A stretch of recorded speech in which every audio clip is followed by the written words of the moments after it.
So again, I just want to welcome everybody. We are so excited that we have this panelist. They are the stellar panel. Every year they've come together, each and every one of them have come together to be on this panel. And we've been so lucky and so grateful that we have recognition from our public schools across the state. And so before I turn this over to Margaret, I do want to say that we've had a fabulous week. We've had some amazing discussions. We opened up Monday morning with the conversation regarding the social determinants of health. And then yesterday afternoon, we had a really good discussion about healthcare and the lack of BIPOC folks in the healthcare system and what that meant. And so today it's just, I'm just so grateful that you guys are all here because we really are concerned and really want to know what's happening with our kids. And so the only other thing that I would say is what I said yesterday, which is I probably realized it before, but every single year we pick this week, the very last week of February, to bring you the fair. And for some reason, again, hopefully I knew before 3 years, but I don't know if I did or not, but didn't realize it butted up against Women's History Month. So this is just the absolute perfect time to bring you our fair. And again, so appreciative that all of you could make it with us here today. So I'm going to turn it over to Margaret to just really ask how our kids are doing. So Margaret, here you go. Hi, everyone. Thank you for the participants that are going to be speaking today. Thank you, Regina, for hosting this amazing Black History Month Community Wellness Fair. Third year is a huge accomplishment. And the people that are here on the screen today. I know that as a woman of color in Maine, we have individual perspectives about what COVID has meant to us and also our students, our families, our communities. And so today we have several superintendents and school leaders on this panel.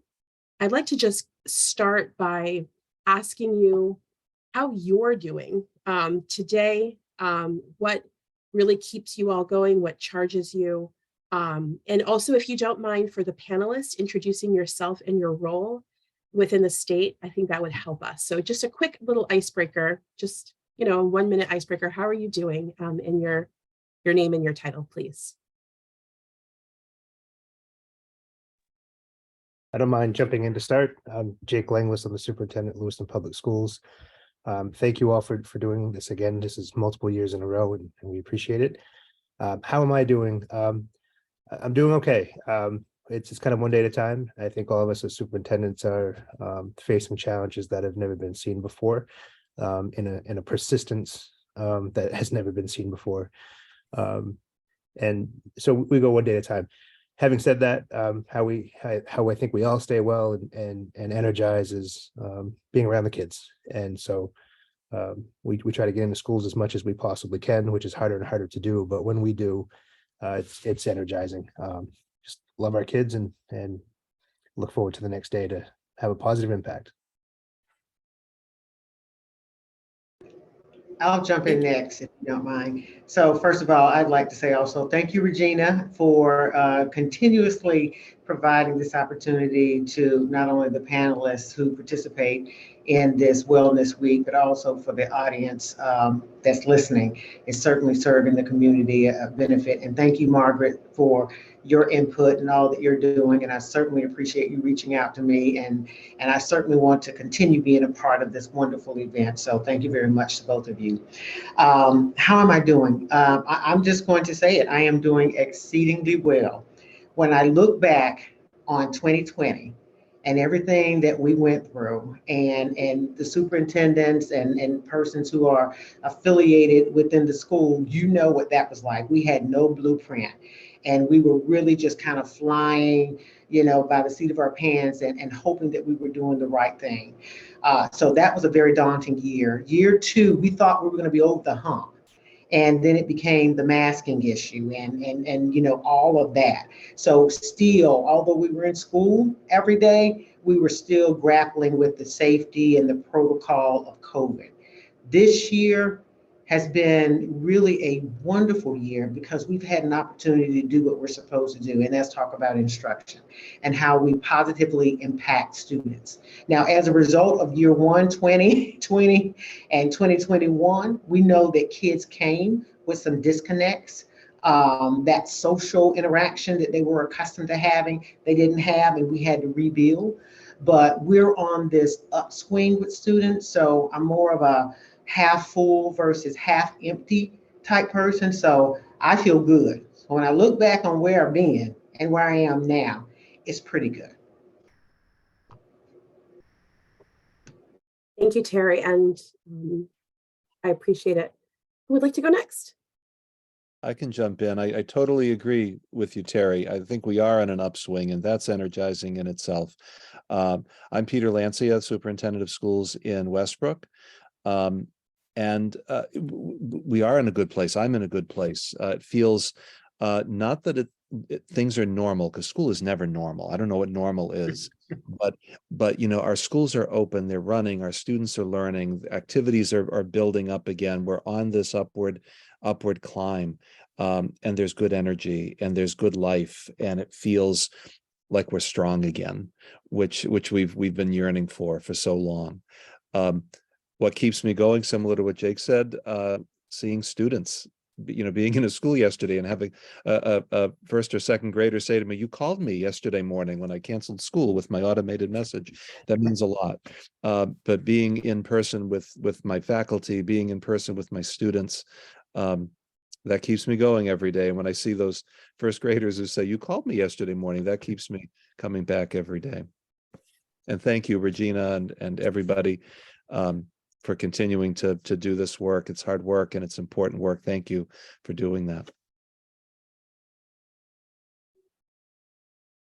Awesome. Who'd like to go next? I will go next. Sure.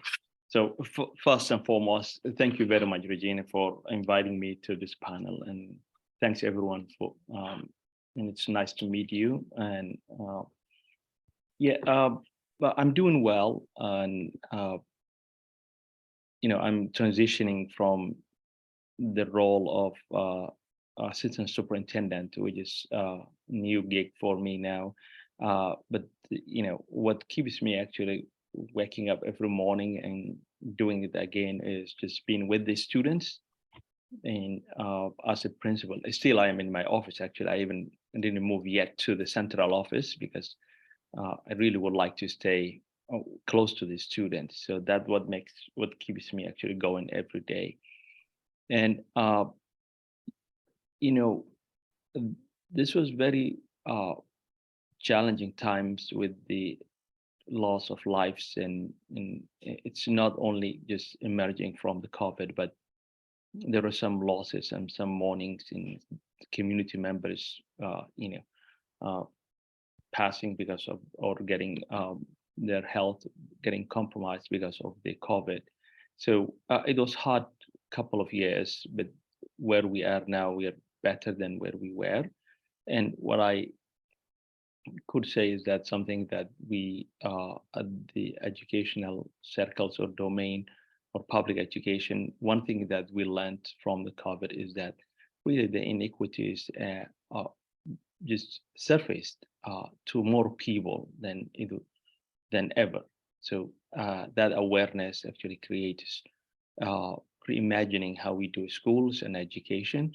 And this is a positive trend that is coming out after this last troubling couple of years.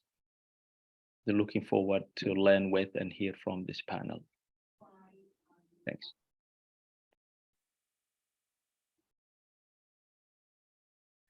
I'm happy to jump in. Tim Matheny, Superintendent in South Portland. We've had an amazing journey since I have come to South Portland. I started in July of 2021, and we've been really deeply enriched by the hundreds of children who have come to us over the past couple of years. They made our schools a better place, and that's energizing to me. I am one of those unusual people who was actually called to the superintendency during COVID, as opposed to driven to retirement during COVID. I was a consultant working with districts and schools in the Philadelphia area, and really felt the call to be back in the midst of the important work that this esteemed panel gets to do every day. And I think that's the joy of this job. As challenging as it is, it's full of joys, and it's the reality that we wake up every morning facing the fact that we have an impact on children, hundreds, thousands of children. And how many people get to say that? I mean, that's exciting. And that's what makes this work so fulfilling. I will happily piggyback off of that one, to use one of our favorite Zoom terms these days. My name is Dana Carver-Bialer, she, her pronouns, and I am which of these things is not like the other on this screen, I suppose. I'm the coordinator for diversity, equity, inclusion, and belonging in the Bangor School Department. It's a brand new role for both myself and Bangor, and a newly emerging standalone role that works alongside folks like these lovely superintendents on your screen. So what I focus on is two different things. I work on our staff, family, curricular programming support around DEIB work. And then I also oversee and run all of our investigative work for affirmative action and Title IX investigations and coordination. So how am I doing? It's funny because I think in this point in the pandemic and the state of the world above and beyond the pandemic, we frequently are like, oh my goodness, I'm so exhausted, which I think we all are. Everyone's putting on a lovely game face. But like what I've heard on this screen, it's such a privilege. It's an incredible time to be able to work with students and families. And I defer to all of your roles for dealing with the logistical adaptive nightmare that is the pandemic. And I get to really focus in on the work about alleviating and identifying gaps and inequities. And that comes with its whole own host of things that we see play out locally and across national news every single day. So what I would say to the how are you is I came into this role in a very roundabout way. I'm brand new to K-12. I've been in this role since the very end of 2020. And I came into this role from a nonprofit background and 12 years in higher education, administration, and teaching. So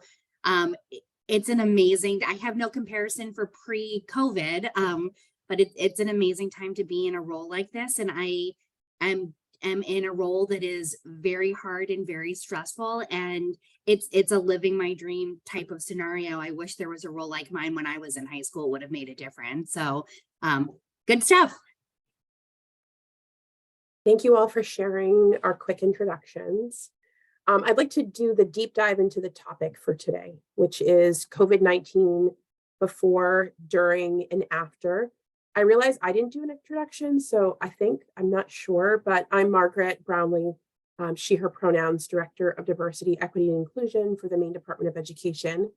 I also started during COVID in 2021, 22. And so I know some kind of state level initiatives that happened, and I'm just going to do a quick kind of memory of what I remember, and then I'd love to kick it over to Jake to go after me in the sequence. So before COVID started, I was in a role at SMCC as their Director of Career Services, and it shut down. And then I worked at the Maine College of Art.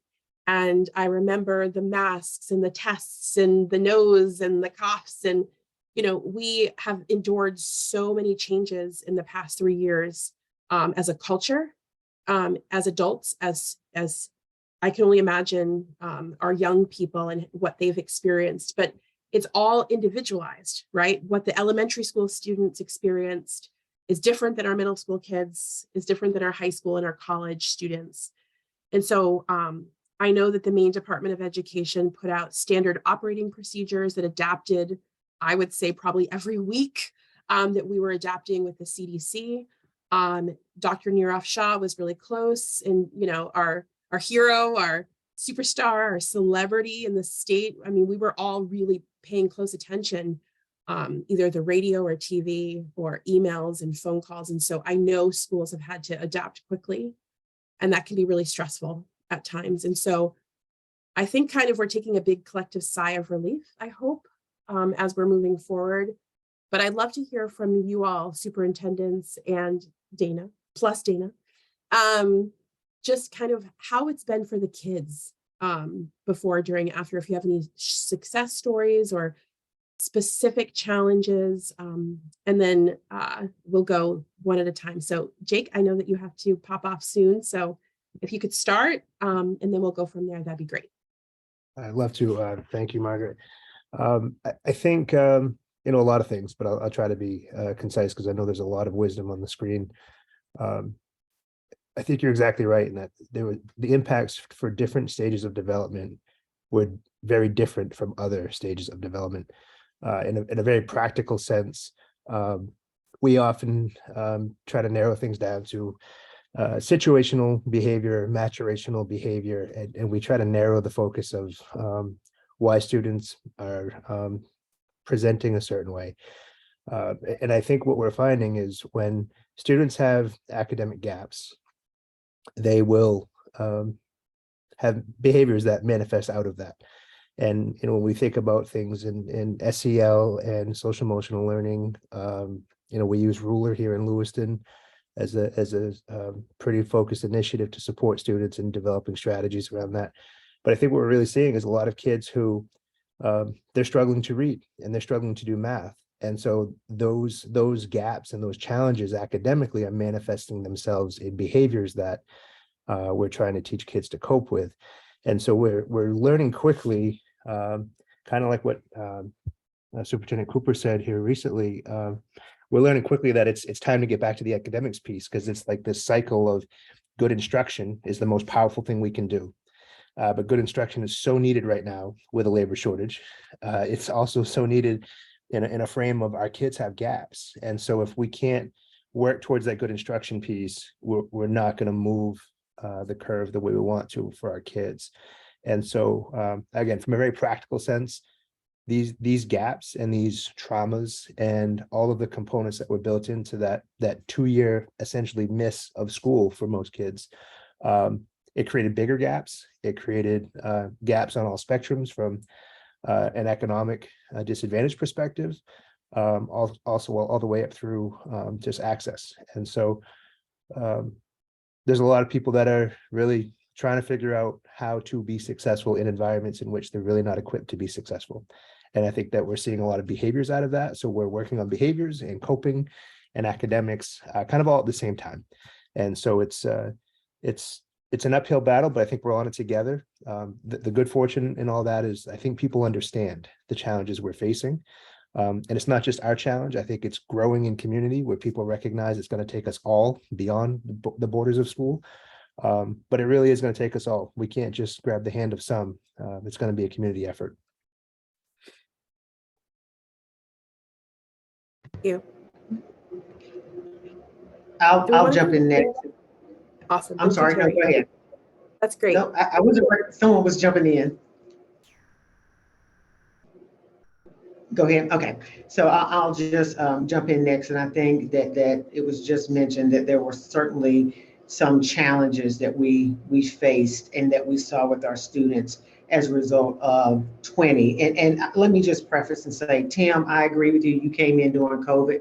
I came from North Carolina in the height of it, 2020. So most people ask me, what were you thinking?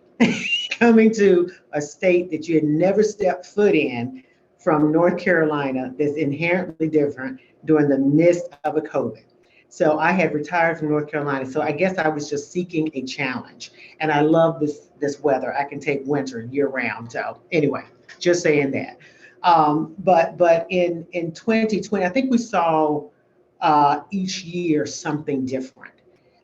In 2020, in RSU 21, we had hybrid instruction all year long. It wasn't until April that our kindergarten, first and second grade students were coming every day. So essentially it was hybrid. And what we noticed was this, that there was this longing for students to be in school, this longing. If parents never appreciated school, if students never appreciated school, during 2020, there was this appreciation for education. And we saw the need for school because it serves as this nucleus. In 2021, we were back fully pre-K through 12, but we had the masking debacle that was occurring. So still the focus being on safety, protecting all students and so forth. And although we did that, there were a lot of challenges that we faced when students came back. And we saw the misbehaviors as was indicated by the previous superintendent, misbehaviors, things that we had not noticed, students that would come in and comply and be engaged in the work were not complying and engaged in the work anymore. So we had to think about what we were providing them to support them in just being in school. Now, at a district level, we had to put a lot of systems in place to support students. And I don't want to monopolize the time or anything like that, but to support students in their academic loss that we saw, to support students in their social emotional development, we as a district planned and executed several activities, programs, and processes to support students. So for that first year, we for the first time in the history of RSU 21, we instituted a summer boost for students. And yes, I said that right. This district has never had a summer school opportunity for your general ed students. Yes, for our special needs students, but never for our general education students. So that first year we had over 160 some students that actually participated in that opportunity from pre-K through 5. And then we also had students 6 through 12 that participated in educational recovery. And that was something that at the high school level had been in place prior to, but not at the middle school level. So that was a new for us. We also, that following year, prioritized the allied arts. And I used some of the ESSER funds to hire additional allied art teachers because we don't support the arts enough. That's one thing. And two, it gave me the opportunity to allow all schools at the elementary level to have 5 days of PLC planning. The requirement was that 3 out of the 5 days, they were required to meet as a PLC to discuss, strategize, lessons, analyze, work so that they can better work together as a cohesive team and support students. And we're not moving all over the place, going in different directions and not having this common language, common talk. We also prioritize professional development in RSU 21. I hired an educational recovery officer who reports directly under the assistant superintendent, and that individual supports our instructional strategists who support teachers in their PLC meetings, making sure that the conversation is what it needs to be, that we're following the PLC protocol, that we're looking at data, we're individualizing instruction, again, to support students in their academic development. We also develop a curriculum committee.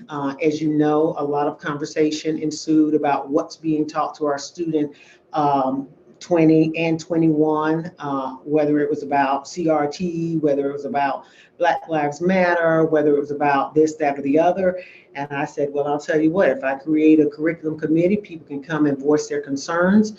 We developed that board level meeting and no one showed up. So we are going to continue with the curriculum committee, but to talk about the work that is being done in our schools and looking at data to make courageous decisions about innovative and creative procedures and processes and programs or approaches that we want to implement in our schools. Also, we had our first diversity, equity, and inclusion ad hoc committee.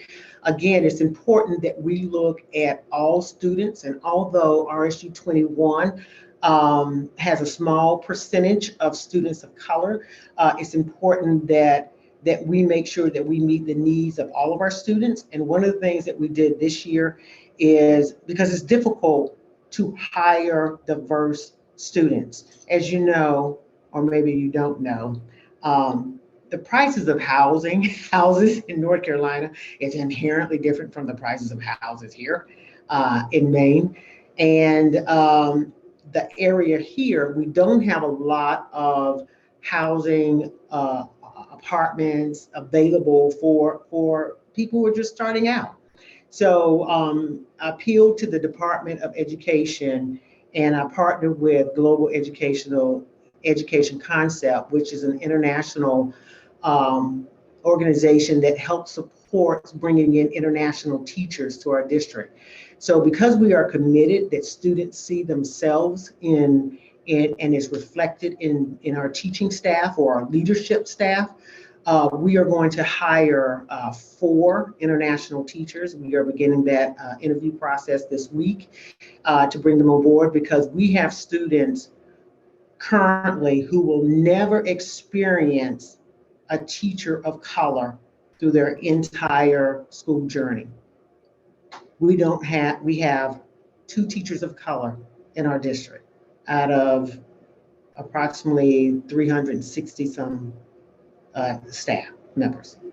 And so we're going to improve that. The board is behind it. And I just want you to know, because we appeal to the Department of Education and we have that partnership, it's a letter of no objection. Every superintendent in this district can now partner with that organization to bring in teachers. You can call me later if you want to talk about it. But those are just some of the things that we did. And I can go on and on and on, but this is not about RSU 21 solely. So I will allow someone else an opportunity to speak. Thank you, Terry. And I hope it's okay that I'm calling you all by your first names. I kind of feel like this is an intimate space. If that's not what I should do, please let me know. I will not take offense. Only my okay. only my children call me Dr. Mom. Everyone else Dr. knows me as Terry. Yes. That's funny. Thank you. Thank you. I'd love if you could share a couple of those resources in the chat. That would be great. I just put just your website in there, but that would be really helpful if you're able. Who would like to go next? I can jump in on that because I heard a lot of what was just said resonated in our work as well. So in terms of initial responsiveness to COVID, and I feel funny and comfortable at the same time speaking on behalf of Superintendent Tager, who is at a conference as well. So asked me to jump in, and I jumped at the opportunity, but he certainly sends his regards to everyone. He too joined during COVID. He the duration of his career as superintendent was in Florida. Then he spent a handful of years in Vermont and then moved to Maine in the end of 2021. Excuse me. One of the first initiatives that he really put into place, and it's taken off. There was some talk ahead of time, and then he really championed the initiative of bringing a federally qualified health center, in this case, PCHC, so Penobscot Community Health Center, into our high school. So we have a fully autonomous clinic. The way to think of, we understand our role as partners with them, but we're, 2 autonomous entities that they are essentially renting the space, if you will, but it's far more collaborative than that. They are able to serve acute health settings, primary care services. So some of our students that were struggling to have consistent access to healthcare, everything from sports physicals to vaccines, they can now do so right in-house at school. So that eliminates a lot of those logistical and transportation barriers that we saw some of our families facing. Additionally, in addition to the primary care role, we have PCHC has a full-time therapist who almost immediately had a full panel of over 60 students and has a wait list of over 30 students currently. I know that the data, it's disproportionately the underlying identities that intersect with that as well. Am I hearing something weird? What's going on? Can you all hear that or no? Oh, No idea Oh, what that, we're good. hold on one second. Can you hear that noise or no? No.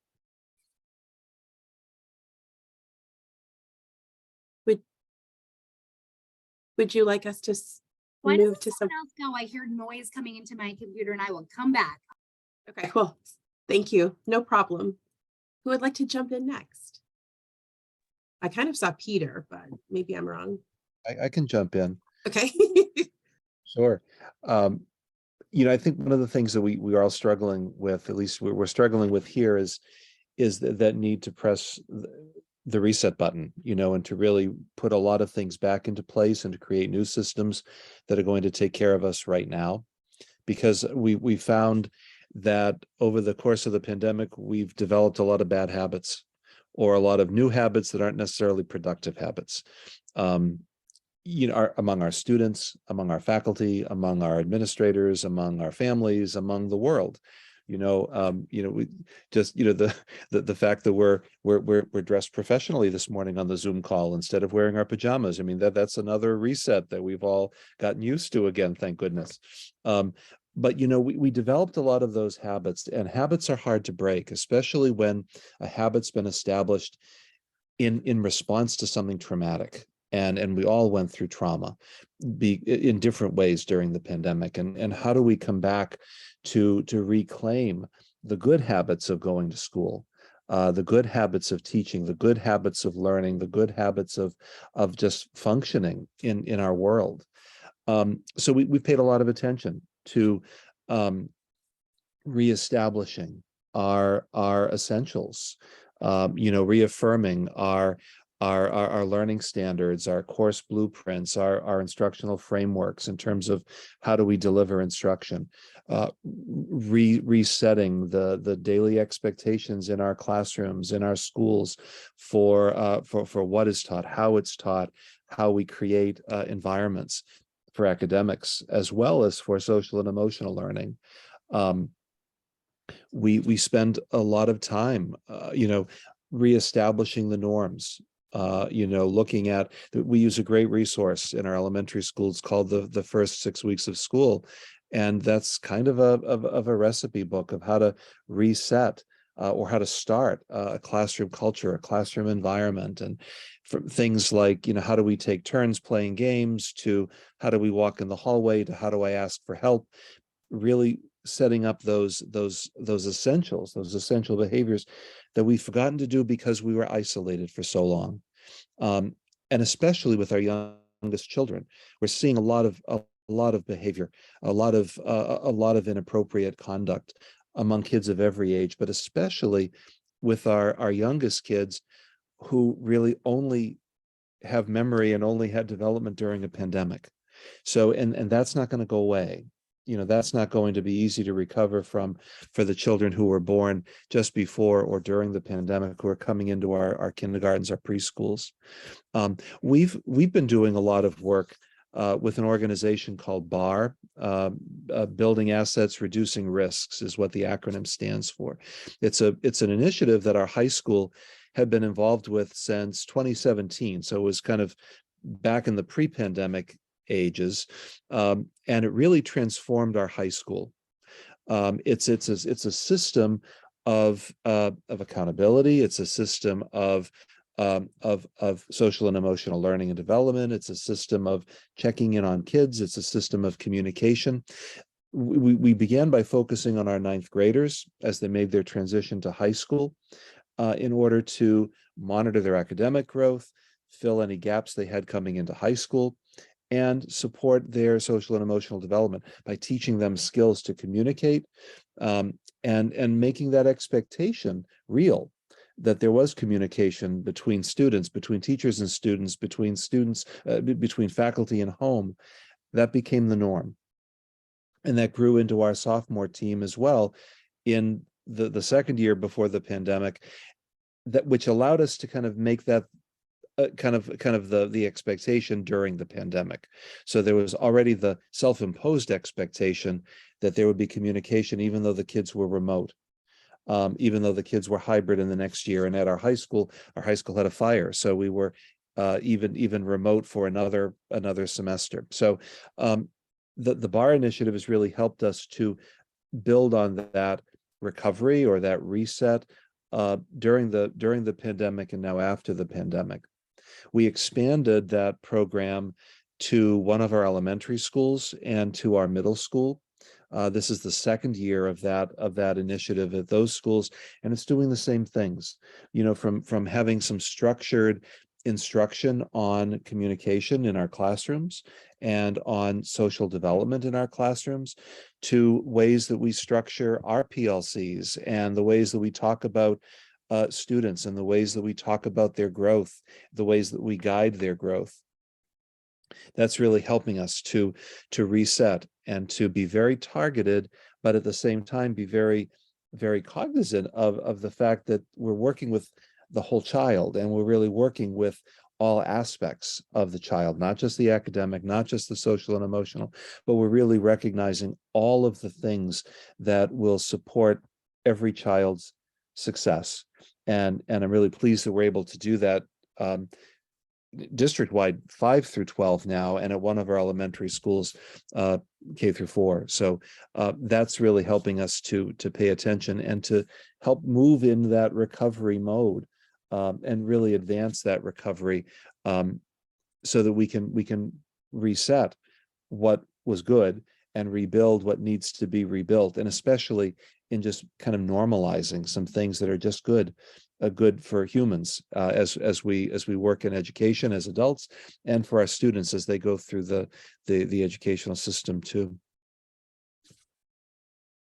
Thank I'm you happy so to much. jump back in now that I avoided that absolute panic, if you don't mind. In a really funny poetic moment, I heard student voice, and I'm like, why are student voices on a Zoom? What is going on? And it was a recording for assessing our talent show, which is the first year it's been reintroduced since the pandemic, and it was students in our Humanities Academy doing spoken slam poetry.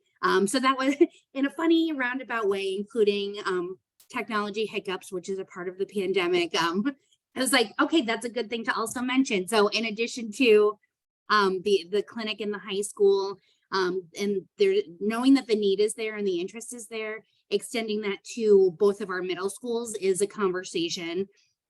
Another piece for the logistical things to mention, our superintendents really champion hiring additional roles.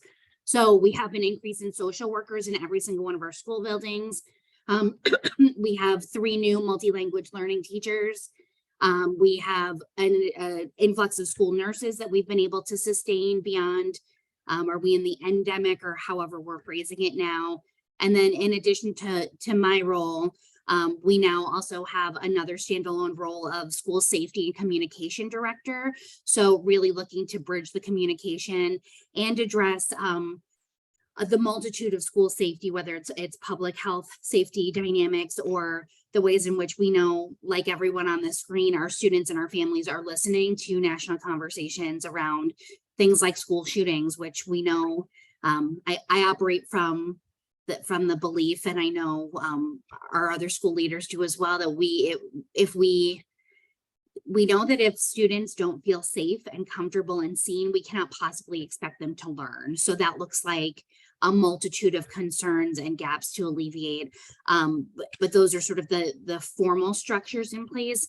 Additionally, mirroring what Superintendent Cooper had said with data, being able to quantify what we see anecdotally playing out is a really big piece of it. So we did form, which is a tangent for another day that I'm happy to talk through with anyone interested.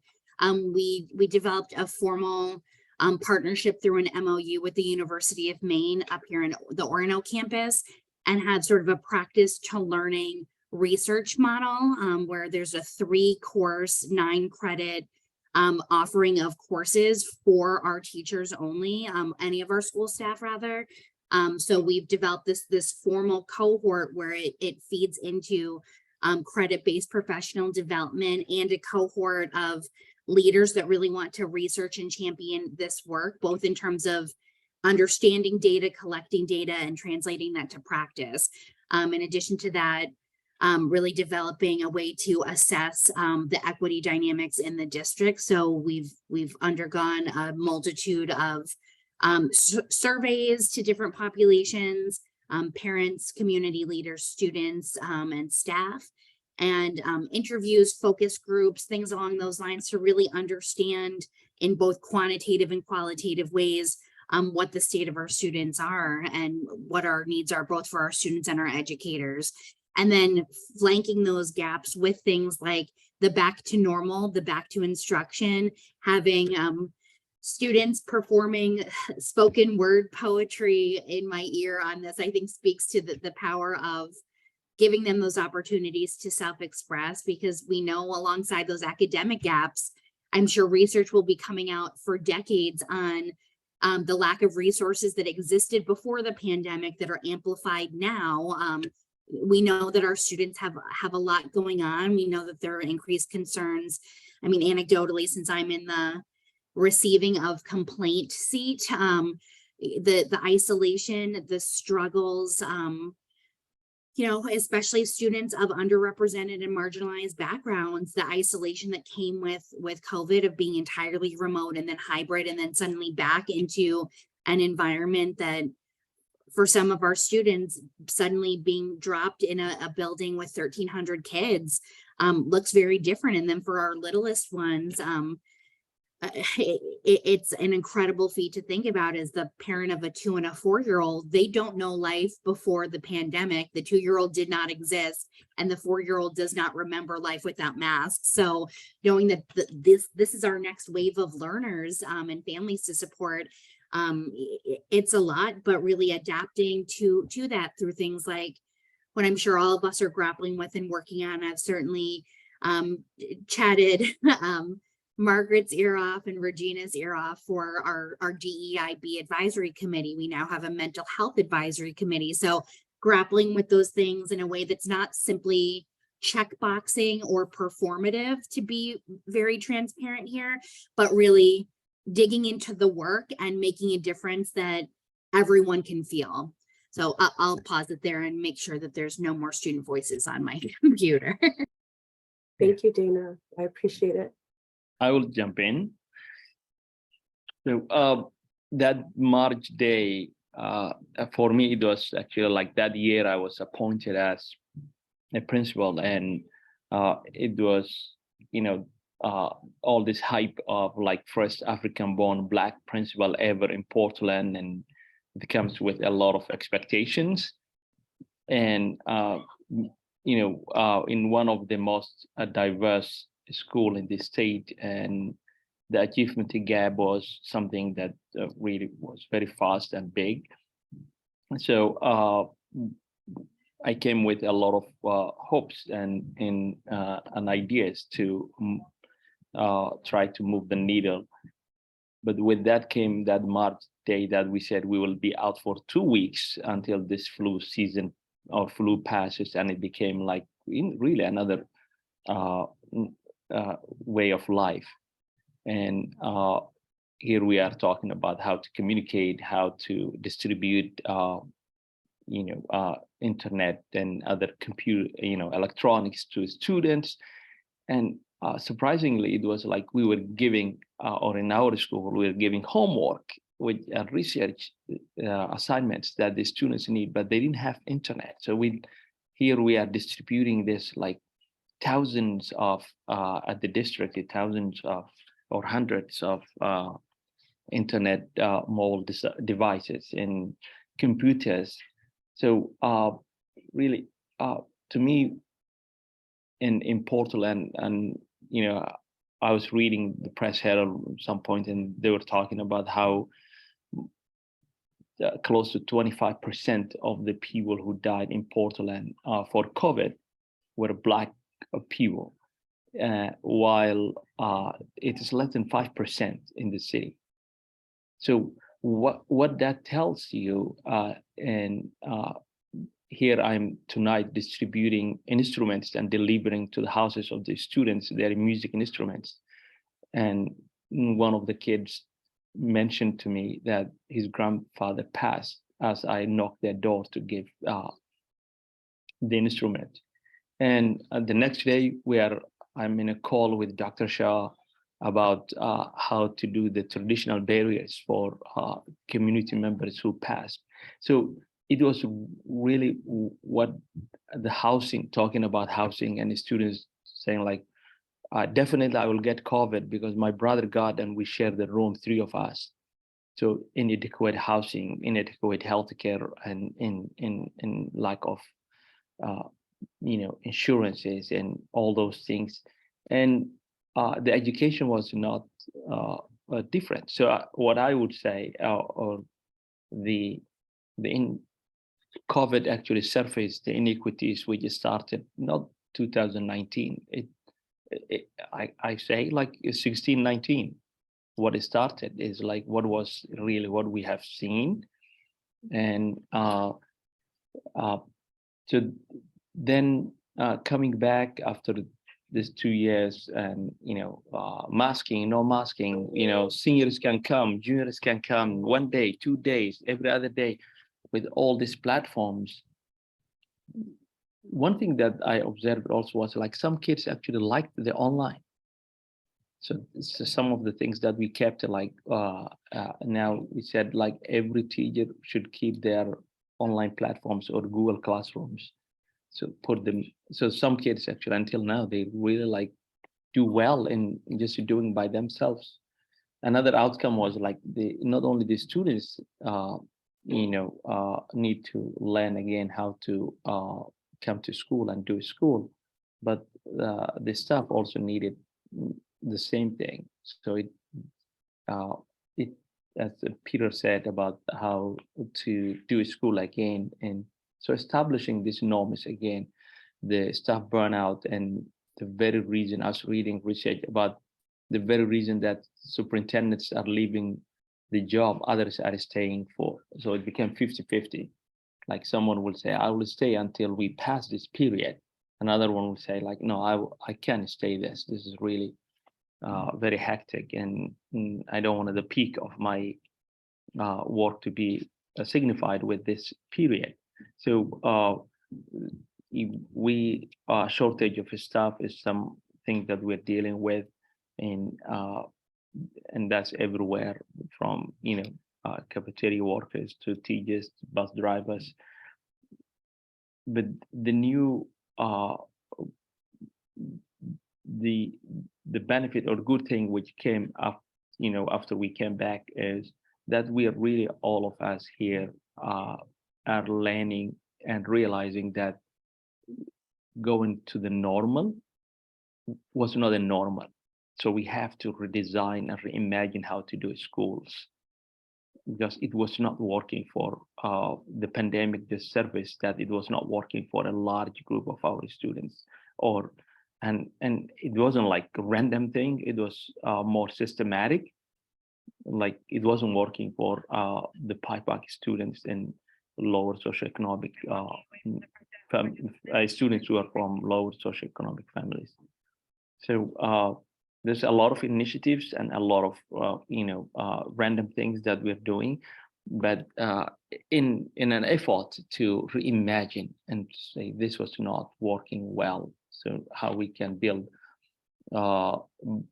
keep things from the past and remember how we were doing, and also how to reimagine again and do things differently. So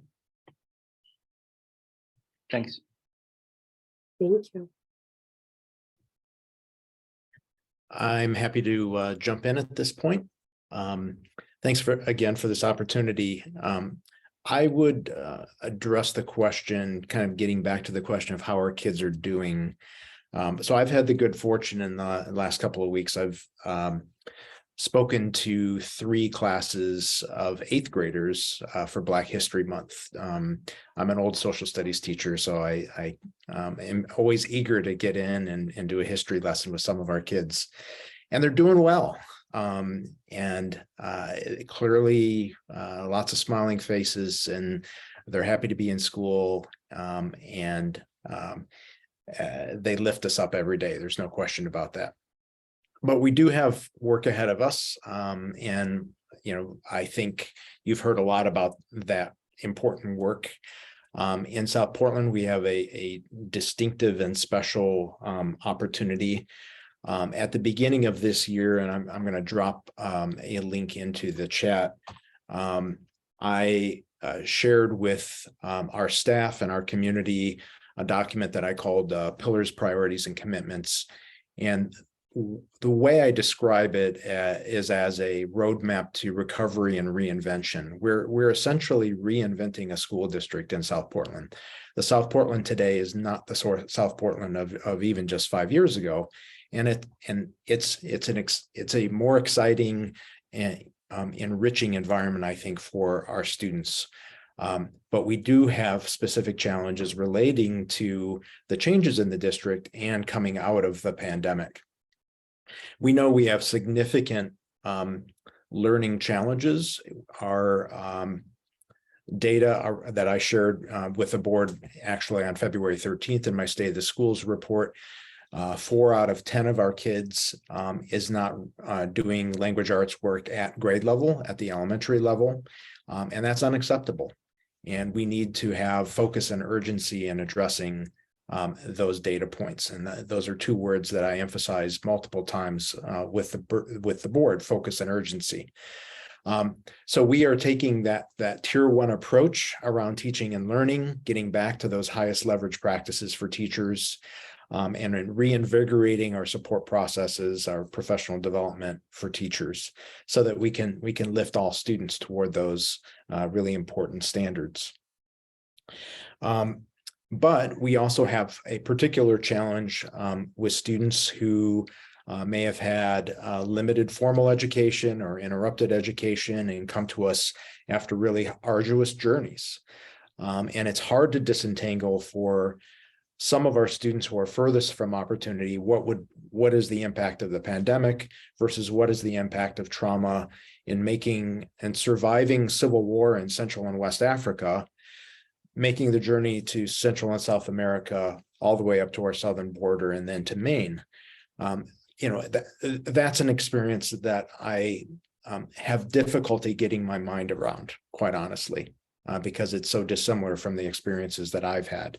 And I'm just so incredibly, I admire those students and those families so much.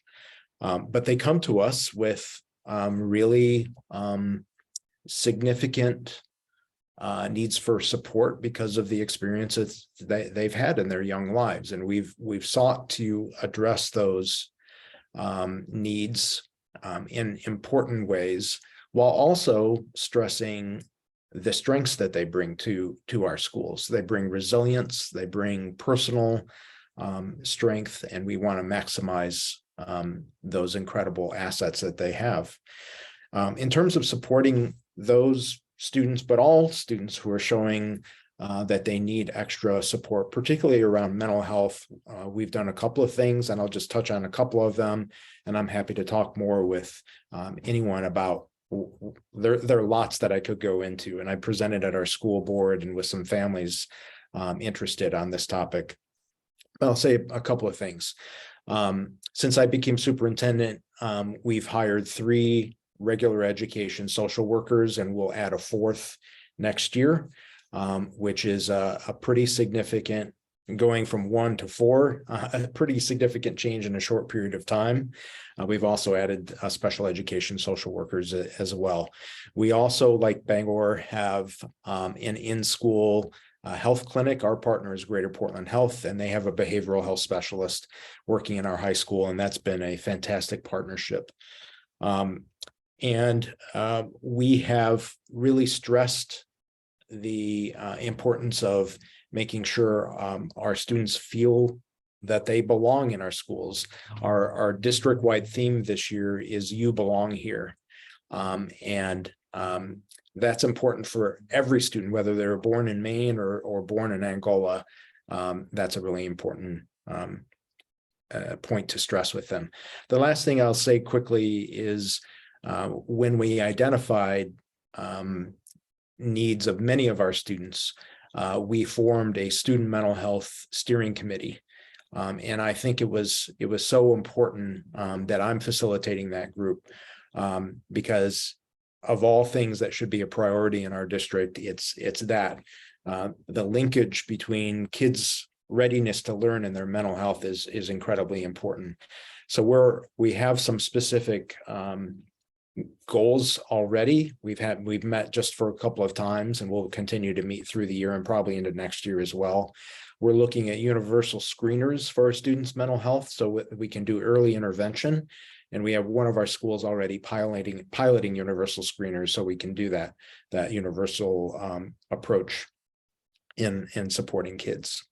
So lots going on, but it's an exciting moment to be in the midst of reinventing and recreating a district that already had really strong foundations. And that's just incredibly enriching work for all of us here. Thank you all. I'm popping some links to all of the schools in the chat. I appreciate all of your thoughts. We do still have some time for questions and conversation. So if any participant would like to unmute or pop a question into the chat, now is the time to do so. And then we'll open it up to panelists. It could be a question, a generic question for the whole panel, or it could be a question for a specific person. Would anyone like to ask questions?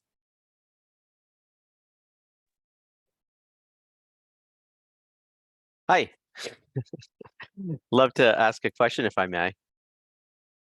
First, I just want to again thank everybody, especially the administrators, superintendents, and your staff. This has been great, and thank you to Margaret, Regina, and others for pulling us all together on a snowy day. So thank you.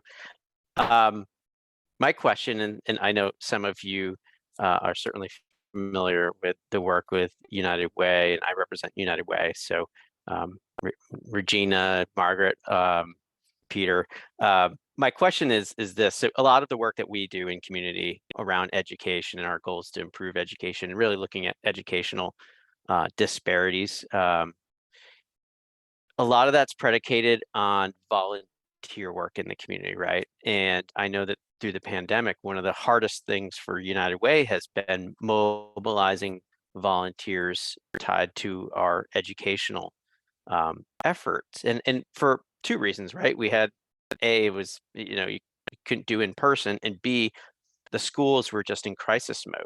And so my question is, looking ahead, over the next horizon, perhaps into next year, what role potentially do you see for volunteers in the community to come alongside and sort of support and augment some of the ideas and things that your schools are working on, just to help us get a read and a sense on sort of the capacity on your end, and also sort of the appetite to really take advantage of a community that wants to help in some way or form, and maybe it has been sitting waiting to get those opportunities. Thank you, Matt. I appreciate that question. I think I captured that question in the chat.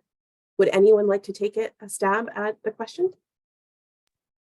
Dana? I would love to quickly comment. Yes, and thank you is my answer to that. A program that Superintendent Tager here in Bangor really has emphasized is a mentorship program, and transitioning to more in-person opportunities and getting folks in schools has been an obstacle in that, but I think we're getting there. I think having representation and leadership, both for staff and students most importantly, but having had mentors, and I currently have a mentor in Miami-Dade County, and being a mentor for others that are in roles like mine, it's so critical. And especially reflecting what other folks have said on this screen, It's not a Bangor problem. It's a Maine problem, and it's an education problem of lack of representation across our staff. In an ideal scenario, every staff in every institution should look like the students and families we serve. And that is simply not the case in my district, and I would gather a lot of your districts as well. So being able to, alongside those literal and aspirational, attracting, recruiting, retaining, and supporting diverse staff of all kinds of diversity, visible and less visible, having opportunities for community leaders to work with our students in whether it's less formal volunteer roles and formal mentor relationships, I think is important from a candid, transparent space. In my high school, and we're the third largest district in the state, I am the only out LGBTQ identified staff member in the entire high school, and having a photo of my wife and my children in my office makes a difference to our students, whether they are LGBTQ or they have diverse families. So having those pieces of representation matter. I'm one of few folks from a non-Christian faith background, so which is less visible. So things like that, being able to have diverse leaders for students that are of diverse identities or not is really important. So finding more ways to do that, I think, is so important and exciting and necessary and best practice. So thank you for that. I'd like to jump in and also to follow up from Dana's comment. I have to show off. That's my very handsome husband. And as an openly gay superintendent, I'm really proud of all of our efforts across dimensions of diversity in South Portland. We're fortunate to have many out educators, and I'm really proud of them and proud to be among them. In terms of volunteers, I would say we're really excited to welcome back volunteers. We've had a really good response this year. I think every time I'm in one of our schools, I see volunteers. I'm particularly interested in the next step of the effective impact of volunteers on schools. One of the key interventions that we're finding successful in closing learning gaps is volunteers who receive some training and then have consistent contact tutoring students.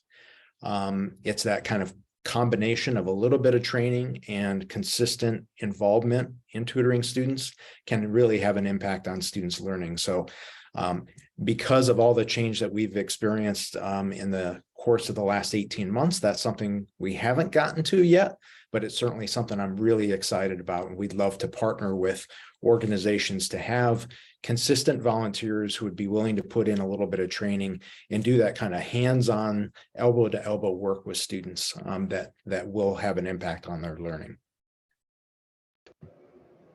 I'll jump in next. So, when the schools opened up, volunteers were chomping at the bits to get back into the schools. And I think our staffs were most receptive to that and wanted them to come in. And once we got volunteers in, it was kind of like, okay, what do we have them do? And what we don't want to do is to allow people to come into our building and not give them something that they can work on and they feel is of value, and that staff feels that is of value as well. That's how you lose people coming in consistently. I can say from RSU 21, when we look at the opportunities that we extend extracurricular wise to our students, we see a deficit when it comes to elementary. We have all of these activities, we have all of these clubs, we have all of these different, ways to enhance them, whether it's through STEMs or, I don't know, the chess club or whatever. We have nothing for elementary. So one of the things that we're going to do is start providing those after-school opportunities for our elementary students. Where I come from, I'm accustomed to having a chess club for elementary. I'm accustomed to having a sports team for elementary. I am accustomed to having a STEMS program for after school, for after school students for elementary. I'm accustomed to having, I could go on and on and on, a book club, this, that, and the other. We don't have that. And I think that's a disservice to those students. So one of the ways that I'm looking to bring in volunteers is to have them come in and serve in that capacity to spearhead a particular club that we extend to students. And how that's organized certainly can be different. We've done it on a quarterly basis. There's a rotation. It's been a semester basis rotation, and it's been a year-long type volunteer approach basis. So that's one thing that I'm looking for. And the other thing, remember I talked about these international teachers that I'm bringing in? I have to have housing for those teachers. So having host families that will support them is critical. And I will say hosting them for about 2 months until we can find suitable housing and getting them to and from their location is going to be critical. But the bigger picture is, because this isn't a 1-year opportunity that we're going to have, this is going to be as long as we can continue to do this and grow the diversity within our teaching force, that in many districts where I come from, they have housing made available for these candidates so that it's affordable. We don't have to worry about, trying to house them with someone. So I think partnering with the towns, partnering with, various organizations, with the school system, how can we create some affordable housing for the people that we're trying to bring in? Because it's no good to bring them in and then you can't support them because you're going to lose them. So that's one way. And if you can come up with that, I guarantee you we'll be partners for life. Okay. Yeah, thanks, Matt, for asking this. We will welcome in Portland any support that we can get, and Councillor Regina Phillips can speak to this as well. We really have, a lot of newcomers to the state, to the city. Even one of our schools is open in the nights for as a warming, shelter that people stay until 7 o'clock, and then so King Middle School now is being used for that purpose. So we would like to get as many volunteers and all the community in Maine coming together and finding how to welcome the people who really have expectations and thinking that, crossing all these places and coming here and saying like we have a shot in Maine. So just doing our part and opening our doors as they also opened their hearts and came to us. So with that, really, it is the biggest task now. We have at Deering High School, like we have about close to 15% of our students are making Ubuntu, kids who, and most of them are unaccompanied, youth that by themselves who are in teen shelters. Some of them really have, when we close the school in the evening, one of us should wait until, because they don't have a place to go immediately after school, and they need to access internet. And so it is very challenging times for all of us, including for our students and their families. Also, we would like to get as many volunteers as we can get in all of areas. We are short-handed in the schools. There are some ed tech positions and teacher positions that still not filled. Only today, one of our new social workers we were waiting for about 2 months is starting now today. So there's a lot of really a lot of challenges, but I could say like in all areas we would like to get volunteers and the community coming together to address and work together how to take care of our most needy, community members.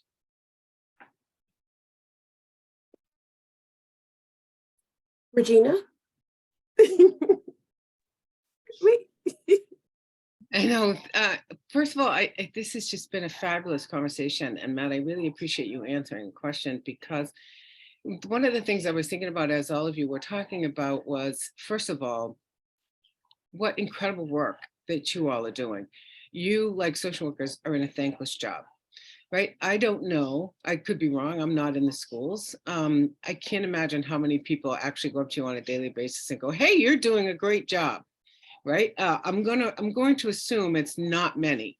And so this just, it just reiterates what the great work you are doing, and letting us know that, because people don't see it from the inside. They just don't see it from the outside, right? And so in thinking about that, it's really, I think, important for some of us community leaders to make sure that we're encouraging our community to come into the schools. This can't be all on the schools. You guys got way too much to do. And so there has to be, and that's why I really appreciate the question, Matt. And first of all, it's really good to see you. I haven't seen you in several years. Anyway, but I do think that the community has to hold some responsibility for not only having volunteers come into the school, but also just letting folks know the wonderful job that you are doing. These are recorded. And so I just think it's really great that you're all here and explaining to us what you're doing. It's a really, really tough job, and it's a thankless job. And I think that there's a partnership.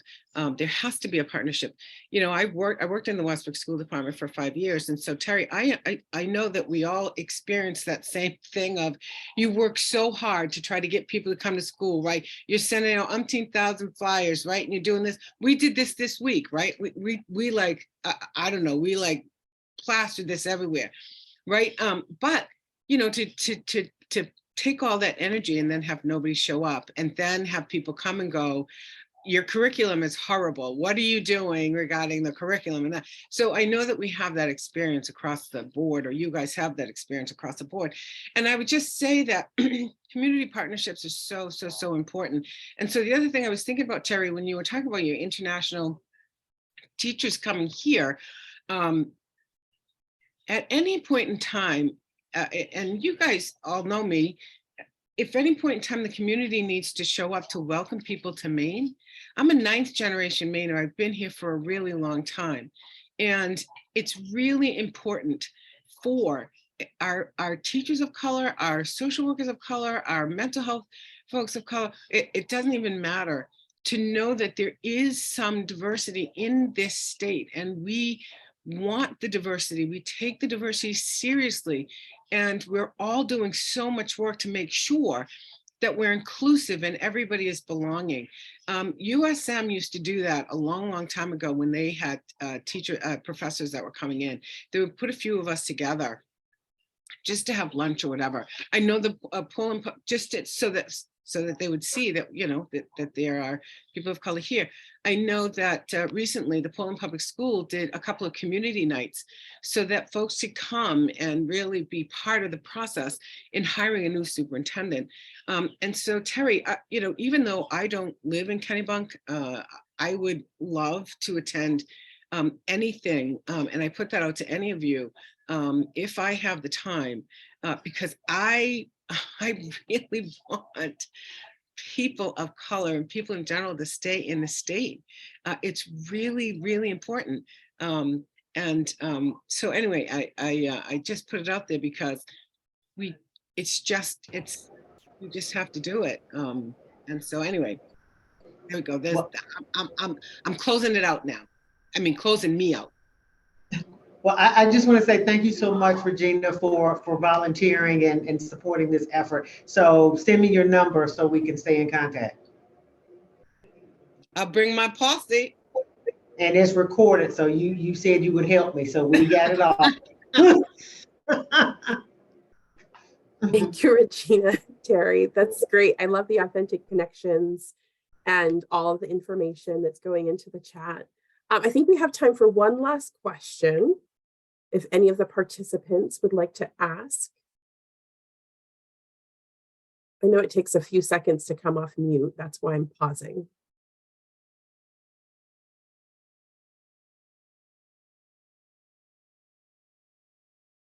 Okay, it doesn't seem like anyone else has questions. And so for final thoughts, I kind of wanted our final thoughts to be a call to action for the after, right? We've talked about the kind of the during a lot, but the after, and what after means is kind of nebulous, right? Vague. I guess I would say after this call, after this Zoom, right? When we all click leave and hang up and we go to our different geographical locations in Maine, or if any of us are from outside of Maine on this, awesome. But what are we doing after? Could the panelists give like a one last final thought of like, this is what I wanted my last kind of shining glory nugget of wisdom to be? And I'd like to just encourage folks to keep it to about 2 minutes or so. So we can end on time. So who would like to start? Don't jump. I'll keep it short. I'll keep it short. It is make sure that when you leave this call, because we can get inundated with a million different things, but it's important that students remain the focus. And I say every day, all day to my board, and I'm unapologetic about this. Me as an adult, if I'm inconvenienced, but it's best for kids, then guess what? Terry, Yvette, Irving Cooper, my entire government name will be inconvenienced because it's best for kids. I say that for staff. If staff is inconvenienced because it's best for kids, then guess what? Staff will have to be inconvenienced because it's best for kids. And it's incumbent upon me as a leader in my administrative team to make sure that that message is being communicated and that we're all moving in the right direction. So reinforcing whatever that mission and that vision is, communicating it well to all stakeholders, and be unapologetic when you have to say no to something because it's not in the best interest of children. And I will always err on the side of kids. I came in and said that to the board before I was hired, that if I can't do it for kids, then I'm not the person for you. And I will go out saying that. So keep the list focused. That was less than 2 minutes. I'd be happy to jump in. I would say two things came to mind. And I'll be a bit crass and say the first thing is vote for your school budgets. Vote yes on your school budgets. But more specifically related to that is I encourage, as a next step to this, that you email your school board members and let them know that you support budgets that begin with a focus on our students furthest from opportunity. Our decisions and our financial investments need to begin with our students furthest from opportunities. I work with a fantastic board in South Portland. I'm so pleased to have them as a supportive board. But all board members need to hear that, of how to prioritize those difficult decisions around resources. And then kind of more personally, I would issue a call to action for all of us gathered here to write a note to an educator and let an individual educator know who's touched your life or your children's lives, how much you appreciate their work. It's been a wild ride over the last couple of years, and they need to hear from you about how much they impacted either your life or your children's lives. So I would encourage you to do that. So, and finally, just thank you everyone for this great opportunity. I will jump in, and my goal, or one of them, is how to elevate student voice in my new platform, and how to make more students being heard, and met where they are. Another thing also I will making or renewing my commitment is how to bring the community together to support or to stand with our most needy members of the community as a community member. So, and thank you very much. It was nice meeting you all. And thanks, Regina and Margaret, for giving us this opportunity to gather together. My final thought similarly is for those of us that are in these positions where we get to act as school leaders, putting students first. And I think when that happens from a leadership position, our students know and your staff knows. I know, not in the superintendent seat, that I can email or text my superintendent at any point in time and say that deadline is not going to be met because I had an upset student in my office for 3 hours. And I know I have the support of my superintendent and I have a very supportive school committee, and that makes a difference. And that lets us do these brave things. So the way I pay that forward, my final call to action thought that Margaret asked us to work through is, how do we support, what is something I can do today and tomorrow? How do I support our teachers take one step forward wherever they are at in their inclusivity and equity journey? So quick thought, March 17th, we're doing a PD training. Superintendent Tager prioritized us focusing on equity for the entire day. And our go-to salient theme is, what is your step forward? Because look, I know at the end of the day, there are a lot of conversations that get very contentious, very politicized, and we are in an industry that we do not want to interface with political decision making. And my answer to that is, our students and the complex identities that they hold are not political entities, they're human beings, and we are all human beings. And making sure that no matter how politicized things get around SEL, critical race theory, books in public library holdings, at the end of the day, making sure we're preparing students to be global citizens and letting our teachers know whether they're bravely moving forward, thinking they might get fired, or they're terrified to move forward a step because they don't want to upset anyone, giving everyone the support and the tools to take that step forward because it's the obligation and it's the right thing to do. And really being those leaders and having those leaders at whatever vantage point we're at, that's my go-to every day. So please, let's keep these conversations going. I'm so inspired by seeing all of you. Some of you are familiar faces and some of you I hope will become familiar faces. And I'm always happy to welcome folks to my neck of the woods in Penobscot County and take any opportunity to zip down to Southern Maine as well. Thank you. Regina, I'll turn it to you for the last word. Wow, I just continue to be amazed, like literally amazed.